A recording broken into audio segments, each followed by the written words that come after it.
السلام علیکم ورحمۃ اللہ وبرکاتہ۔ بھائی محرم کے معاملے میں کچھ میں جیسے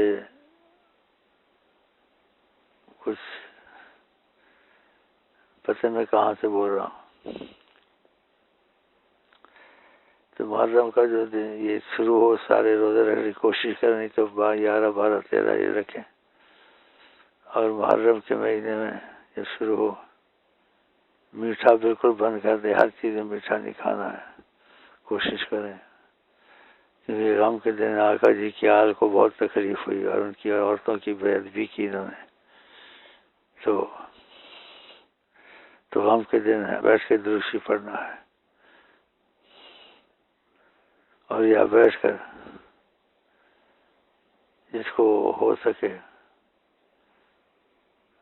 مجالس میں، میرا خیال ایسے ہے دائرے بنا لو، کوئی یاسین شریف پڑھتے رہیں، کوئی کل شریف پڑھتے رہیں، کوئی درود ابراہیمیہ پڑھتے رہیں، اور پھر یہ ہدیہ ہم کر دیں آقا جی کو، سیدنا مولانا حسن کو انشاءاللہ۔ تو میرے دل میں تو یہ آ رہا ہے، جو کدھر سے آ رہا ہے اللہ کے کرم سے، جو جہاں بھی بھائی ہوں اور بیٹھ کے یہ چیزیں پڑھیں اور پھر ادھر حوالے کریں، اور کچھ دل میں آیا تو بتا دوں گا۔ پہلے کا ہزار کو صرف تم لوگوں کو پتہ ہی ہے، وہ بھائی بتا دیں گے، کیونکہ آقا جی کو ان دنوں میں بڑی تکلیف پہنچی تھی اور بہت غمگین رہتے تھے، تو آسردہ حال مذاقیں ہنسنے وسنے یہ چیزیں کوشش کرے نہ ہو تو بہت ہی اچھا ہے، دل لگی مذاق یہ چیزیں نہ ہو، خاموشی بس، انشاءاللہ خدا توفیق دے۔ خدا حافظ، السلام علیکم۔ باقی یہاں کے علاوہ جہاں ہیں محفلیں نہیں کرنی، اپنے گھروں میں پڑھنا ہے، گھروں سے نہیں نکلنا ہے، 13 محرم کے بعد پھر نکلیں، ٹھیک ہے؟ خدا حافظ، السلام۔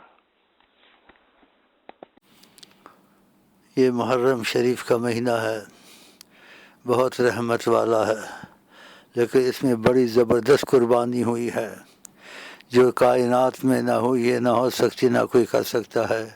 سیدنا مولانا الحسین رضی اللہ عنہ، سیدنا مولانا الحسن رضی اللہ عنہ، سیدنا امنا شریفنا کریمنا رحیمنا امنا فاطمہ رضی اللہ عنہ، یہ تینوں آقا جی فرماتے تھے میری جان ہے۔ ماشاء اللہ تبارک اللہ۔ 10 مہینے میں صفائی ستھرائی کا بہت خیال کریں، صفائی ستھرائی کپڑوں میں یہ ہونی چاہیے، نماز کی نیت سے، عبادت کی نیت سے، لیکن بن ٹھن کے بہت مت رہیں، کیونکہ اس میں بن ٹھن کے رہنا ایک دوسرا مسئلہ آ جاتا ہے، تو بن ٹھن کے نہ رہے، لیکن صفائی ستھرائی ہو، میلا کچیلا مسئلہ کپڑوں کا اس کا نہ ہو، اور بن ٹھن کے رہنے کا، چسکے خور کھانا اور ہنسنا اور بولنا زیادہ، یہ چیزیں نہیں ہونی چاہیے۔ ہماری ماں ان پڑھ تھی، لیکن اس کے دل میں سچا عشق سید اعظم صلی اللہ علیہ وسلم کا تھا۔ تو ہم چھوٹے تھے، ہم ہنستے تھے، ایسے تھے، پتہ نہیں تھا، یاد ہے مجھے، تو کہتی تھی جیسے بیٹا یہ ہنسنے کے دن میں ہنستے ہو اور ایسے کرتے ہو۔ تو ماشاءاللہ جس کو خدا کی عطا ہوتی ہے، ان پڑھ بھی ہو، اس میں ایمان ہو، اس کو خود احساس پیدا ہو جاتا ہے۔ ہم لوگ کمزور ہیں تو احساس پیدا کرنا ہوتا ہے، تو خدا کرے احسان جاگ جائے، صفائی ستھرائی میں زیادہ رہے، عبادت کی نیت سے، جسم کی پرورش کی نیت سے نہیں، وہ خود ہی بیچ میں آ جاتا ہے جسم، تو بن ٹھن کے زیادہ نہ رہیں، اور زیادہ چسکے خور کھانے، زیادہ ہنسنا، زیادہ بولنا، ایسا نہیں ہونا چاہیے۔ انشاءاللہ توفیق ہوگی۔ السلام علیکم ورحمۃ اللہ وبرکاتہ۔ بسم اللہ الرحمن الرحیم۔ اللہم صلی علی سیدنا محمد وعلی آل سیدنا محمد۔ یہ کچھ ضروری باتیں ہیں، تنبیہ کرتا ہوں، اس کا خیال کریں اور ہوش کریں۔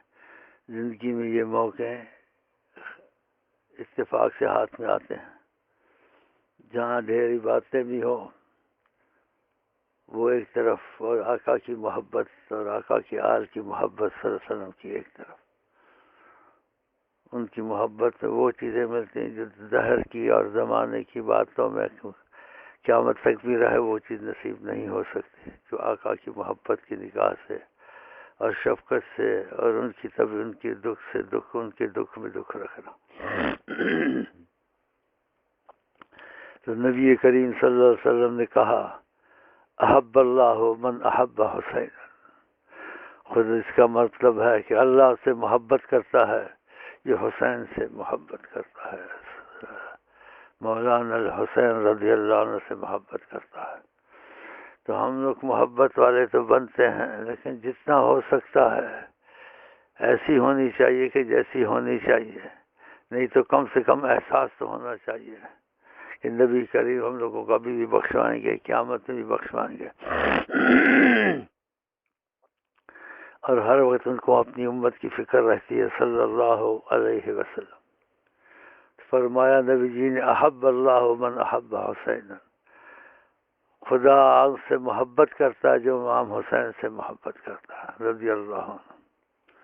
اور آپ کو اتنے عزیز تھے امام حسین، آپ سجدہ کرتے تھے تو امام حسین آپ کی پیٹھ مبارک پر جائے اوپر ہو جاتے تھے تو آپ سجدے کو لمبا کر دیتے تھے، اور آپ کا صبر اتنا زبردست تھا، بعد میں ایک چیز ہو جائے اس کا صبر اور ہوتا ہے، لیکن پہلے پتہ ہو کہ ایسے ہوگا اس چیز میں صبر کرنا یار کس کا کام نہیں ہے۔ اسی نبی کریم نے کہا جو چند چیزیں کہا میرے سے بڑا صبر والا کوئی نہیں ہے، آقا جی نے کہا صلی اللہ علیہ وسلم، اور صلی اللہ علیہ وسلم ساتھ کہا واقعہ آقا جی سے صبر والا بڑا کوئی نہیں ہے، ان کو پہلے پتہ تھا امام حسین کے ساتھ ایسا ہوگا، اس کے باوجود صبر کر کے بیٹھے ہوئے تھے۔ تو بہرحال ہم اس محبت میں کچھ جیسے احساس ہم کو ہونا چاہیے ویسی محبت تو ہو نہیں رہی جیسی ہونی چاہیے، خدا کرے ایسی ہو جیسی ہونی چاہیے۔ تو ان دنوں میں ہنسنا یا مذاقیں کرنا یا زیادہ دل لگیاں کرنا نہیں ہونا چاہیے، اور اس طریقے سے اس تکلیفوں میں چلتے ہیں جیسے اللہ تعالیٰ نے چلایا، جیسے نبی کریم نے چلایا۔ ہم لوگ تعزیے نہیں نکالتے، ہاں جی، ماتم نہیں کرتے۔ اگر یہ چیز ہوتی تو ماتم کا مسئلہ، غم کا مسئلہ ظاہر کرنا دکھ کا، تو سب سے زیادہ ماتم حضرت محمد مصطفیٰ صلی اللہ علیہ وسلم کے لیے ہونا چاہیے تھا، حضرت فاطمہ کے لیے ہونا چاہیے تھا، حضرت علی کے لیے ہونا چاہیے تھا۔ یہ چیزیں آقا نے نہیں سکھائیں، اس لیے وہ طریقہ ہم نہیں کرتے، ہم طریقہ رسول پہ چلتے ہیں۔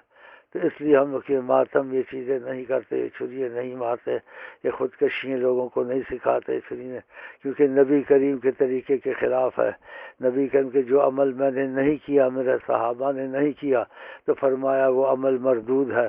من عمل عملا لیس علیہ امرنا فہو رد، وہ عمل رد ہے جس کا ہم حکم نہ کریں۔ یہ نبی کریم صلی اللہ علیہ وسلم کی باتیں ہیں۔ بہرحال میں نے آپ تک جتنا پہنچانا تھا پہنچا دیا، اور محبت سے یہی کہتا ہوں جو احساس جاگا ہے خدا کا یہ احساس پکا ہو جائے کہ نہ مسجد میں نہ بیت اللہ کے دیواروں کے سایہ میں نماز عشق ادا ہوتی ہے تلواروں کے سایہ میں۔ یہ سیدنا مولانا الحسین رضی اللہ عنہ کا معاملہ تھا، انہوں نے یہ نماز ادا کی۔ سورج سے ذرا کہہ دو پردے میں چلا جائے، احمد کے نواسے کو پانی نہ دیا جائے۔ نبی کریم صلی اللہ علیہ وسلم کے لیے ساری کائنات بنی، ان کی آل سب سے افضل۔ آپ نے کہا اللہ اللہ اذکرکم اللہ فی اہل بیتی، تو اس کا مفہوم یہ ہے کہ اللہ اللہ یہ طبیعی کہ اللہ سے اللہ کی توجہ کرو کہ میری آل کا خیال رکھنا صلی اللہ علیہ وسلم۔ لیکن ہم کیا کریں، ہم تو یہی کہہ سکتا ہوں اللہ تعالیٰ کا یہ احساس پکا ہو جائے، اور اللہ تعالیٰ ہم کو آپ کو سب کو ان لوگوں میں سے اٹھائے جو سیدنا مولانا الحسین رضی اللہ عنہ کے ساتھ شہادت پائی تھی انشاءاللہ تعالیٰ۔ خدا یہ دعا میری قبول کرے اور آپ کو توفیق دے، اور کو سب تمنا کرو کہ ہم لوگ ان لوگوں میں سے اٹھے انشاءاللہ تعالیٰ جو حضرت مولانا الامام حسین رضی اللہ عنہ کے ساتھ شہید ہوئے تھے انشاءاللہ تعالیٰ۔ السلام علیکم ورحمۃ اللہ وبرکاتہ۔ اور اللہ کا ہم لوگ شکر کرتے ہیں، ہم لوگ کے ساتھ نبی عظیم صلی اللہ علیہ وسلم کا بہت دخل، امتیازی دخل ہے تقاضۂ کرم سے۔ یہ جو ہزار کل اللہ پڑھتے ہیں یہ نبی جی نے سکھایا، تو یہ بھی ان کی مہربانی، اتنا دخل دیا، ان کو کوئی ضرورت نہیں ہے اتنی بڑی بات ہمارے سلسلے میں وہ بات کرتے ہیں، ہم لوگوں کو سرپرستی کرتے ہیں، ہم لوگوں کو سکھاتے ہیں. تو یہ 1000 قل ہو اللہ بھی آقا جی نے سکھایا کہ ایسے کر کے بخش دیا کرو. تو ہم لوگ کتنے خوش نصیب ہیں الحمدللہ. اللہ تعالیٰ کا ان کی شفقت ہم سب پر ایسے ہی جاری رہے. السلام علیکم ورحمۃ اللہ وبرکاتہ. آپ کو خوش کرنا تھا، یہ قل ہو اللہ بھی انہوں نے سکھائی ہے. تو ہم لوگ اس طریقے سے محرم میں چلتے ہیں جیسے ہمیں ہمارے مصطفیٰ صلی اللہ علیہ وسلم سکھاتے ہیں. تو خدا کے ایسے ہی چلتے رہیں. آگے بھی جو تعلیم آتی ہے کچھ آتا ہے میں آپ تک امانت آقا جی کی پہنچا دیتا ہوں انشاءاللہ تعالی. السلام علیکم ورحمۃ اللہ وبرکاتہ.